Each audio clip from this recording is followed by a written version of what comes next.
Thanks, Heike, for joining us today for the update on what's happening with the conference in Zambia, starting on the 20th, I think it was, huh? No, 16th. Yeah. So I have a couple of questions. Development cooperation tends to talk a lot about resilience, but often from within a comfort zone of its own institutions. What does resilience really mean when it's not about our projects, but about how people deal with uncertainty in systems we only partially influence? Thank you very much for having me, Pascal. We are talking, and we intend to talk this year during the SNRD conference in Lusaka about rural resilience. And I think we have had for many years a rather technical understanding of resilience in the sense of increasing and supporting rural, poorer people to be more resilient towards a crisis, in a sense of bouncing back or being able to recover and overcome a certain crisis, obstacle, whatever was in the way. I think what we need to look at a little differently, reflecting on the last 5 to 7 years, essentially since the term polycrisis was formed, meaning we observe in a number of countries we are working in with GIZ in Africa on rural development that there are target groups and that there are areas and people and countries where one crisis finishes and the next one has already overlaid and started. What is called the polycrisis. So some countries and some parts of countries have just not fully recovered from COVID pandemic, for example, and economic downturns in that effect, have not recovered from food price inflation that started globally also with the Russian war against Ukraine and other global factors. So we see people struggling and struggling. So the technical thinking of there's a crisis, you have a problem, and then you recover and become more resilient towards that crisis, I think has to be rethought. And a lot of people, and within our network, we have stuck our heads together in terms of saying we need to acknowledge there is more than one crisis, and the climate crisis is overarching it all and supporting and worsening some of these trends and triggers. So I think we need to fundamentally think about our role in not supporting just being one part of what can be more resilient, but to think more holistically about rural areas in Africa and to combine what is needed to become more resilient in terms of economic and ecologic and social aspects of the livelihoods of rural people we're dealing with. So you've been at the helm of SNRD Africa during a time of shifting power dynamics as well. So shrinking public budgets, rising geopolitical competition, changing expectations from the partner countries as well. So how has that impacted what the network SNRD GIZ can or should stand for? What should it do? I mean, I think we have to say for the time being, SNRD being a largely GIZ internal network, we haven't been affected directly terribly much, but that might change in this year, next year, and the current under the current demands for the German government, also in terms of their public budget for development cooperation. So we have to prepare. And I think when we look and reflect on this, what could it mean for our work that is represented in the SNRD Africa? I think we need to think about our own strength and our own resilience a little more, and capitalize and professionalize on what we have. So I think dealing internally, we are strong with the activities and the impacts we stand for from the project side we're working in. And we are still pretty strong in terms of the budgets that we're operating on right now and the portfolio that we have right now, and could develop that much stronger into future acquisitions. with this BMZ, but also other partners, because I think our professional network can be seen more, and we should work a bit more towards the outside world. I think we're strong with the internal cohesion and our internal networking, but I think there's potential to open up more and use this resource as an additional strength for GIZ to implement what we know works together with government partners in Africa.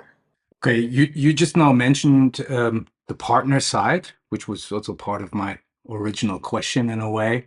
Maybe you can go a little bit into whether there are any shifting expectations, because the partners obviously also know that on the donor side, a whole lot has been going on. So any way that this could be brought in, or do you see already any sort of patterns that have changed maybe in terms of bringing partners in and their expectations? Yeah, I think we have a good intersection with the Partners for Change network, where many of the SNRD project partners are represented and active. I think what we hear is that a renewed impetus within the Africa Union agriculture and rural development activities can be seen. This year, 2025, started in January immediately with a meeting in Kampala, Uganda, starting or preparing the next decade for agriculture and rural development for the Africa Union, the Kampala decade. And I think on that sphere of political level, we see a renewed commitment from heads of states level. I think we are yet to see the translation of that into country-led action. And I think we've seen some progress under CADEP in some countries, but we haven't seen in others. So now under the renewed insight and heading of food system transformation or agri-food system transformation, I think intellectually we see a lot of, yes, we need to really step up the efforts, we have to get it going, but the practicalities of then how to do it will still be difficult. I'll case an example of the country I'm working in Zambia. One of the essential translations of taking agri-food transformation seriously for the Zambian government would mean to substantively reform their input subsidy scheme, which is extremely centered around the main staple crop in the country, around maize. And we know also, since we had a very severe drought in 2024 last year, that we need to invest much more publicly into more drought-resilient food security crops. But it is hard to do it in reality. So the technical knowledge reaches its boundaries and reaches boundaries of influence when an election year is coming up, when somebody, there's only so much you can experiment in some of these countries politically, while you also want to stay on track, want to keep international other promises, you have affiliations within the country. So I think what we should probably engage in a little more is thinking about really supporting the political side of this translation into action. It's less a technical issue in many countries. It is more how to make it work and get it socially and politically accepted. Okay, that brings me to my next question, which is sort of a little bit of a reflection on what I've seen so far in development cooperation, and that is that development cooperation still operates very much often on the assumption that knowledge basically flows into one direction. So the question is, do you think that this has somehow changed already a little bit?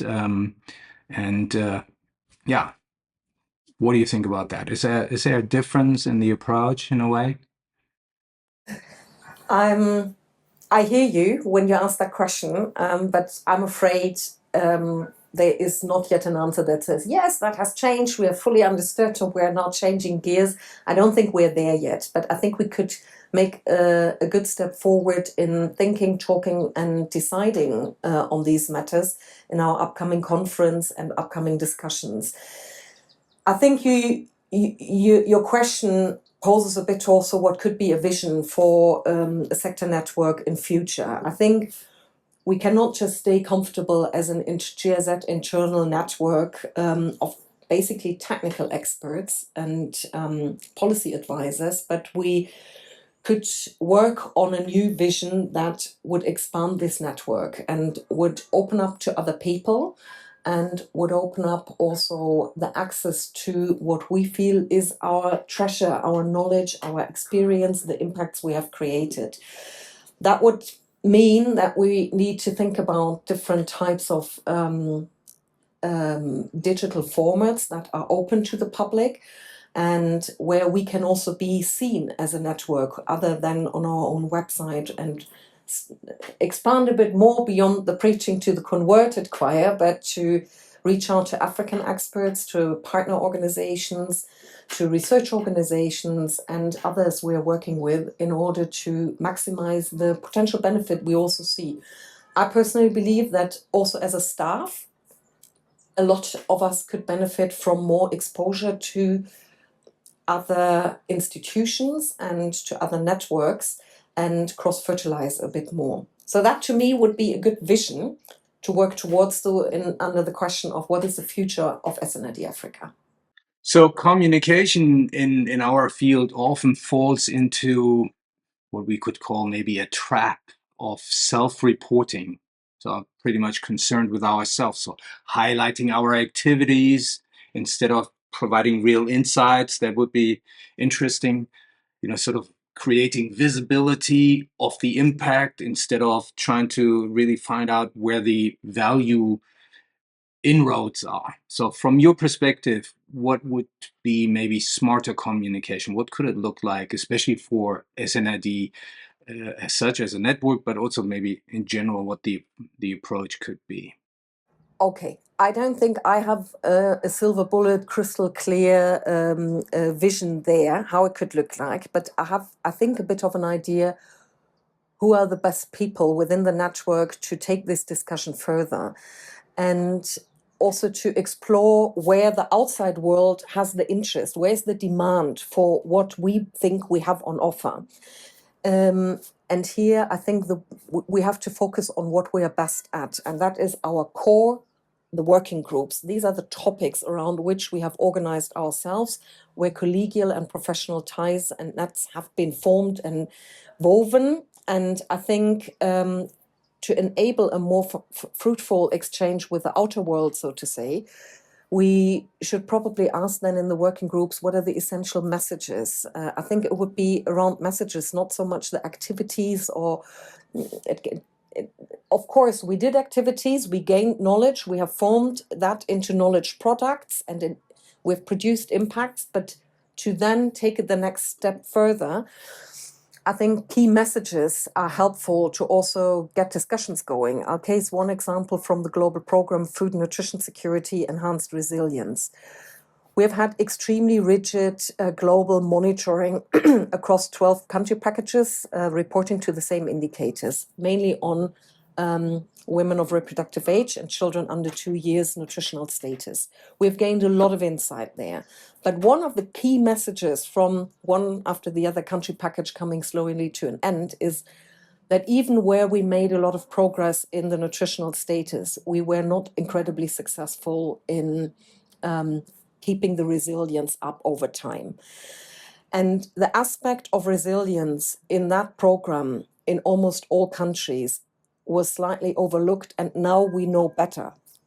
In a nutshell, from a recent discussion within that program, we know we have a message on how much more important it is in future to look into resilience for the rural beneficiaries we were working for. And how to do that is something we would love to engage a bit more from that program community and maybe the working group Food and Nutrition Security in order to see what is the thinking of others, of governmental partners, of non-government organizations who've been heavily involved in our project implementation, etc. So I could see that as one example, reaching out and communicating actively, inviting other knowledgeable people to come and join, probably using existing networks. I don't know whether Technically, that can be done in fora, such as where people are already. I don't believe in setting up new things so much. I think one needs to be creative in what is possible already in already existing technical solutions on LinkedIn or in WhatsApp or whatever could be an appropriate format. But I think here we have people in the network who could spearhead that discussion. Great. So if you maybe stay on at the helm of the SNRD for another year or two, what would be maybe one bold change that you would want to initiate, if you could, within SNRD, or maybe a little bit broader than that in the landscape of cooperation?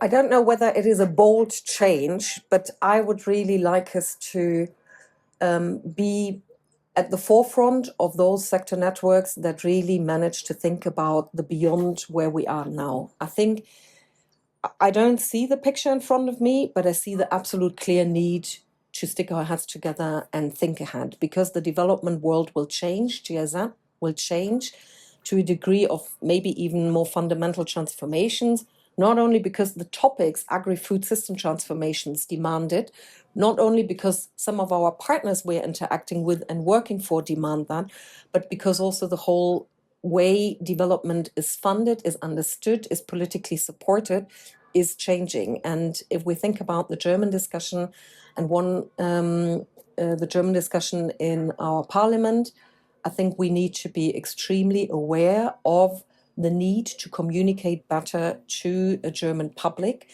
being one of the last standing countries believing in bilateral aid and supporting and keeping budgets for that.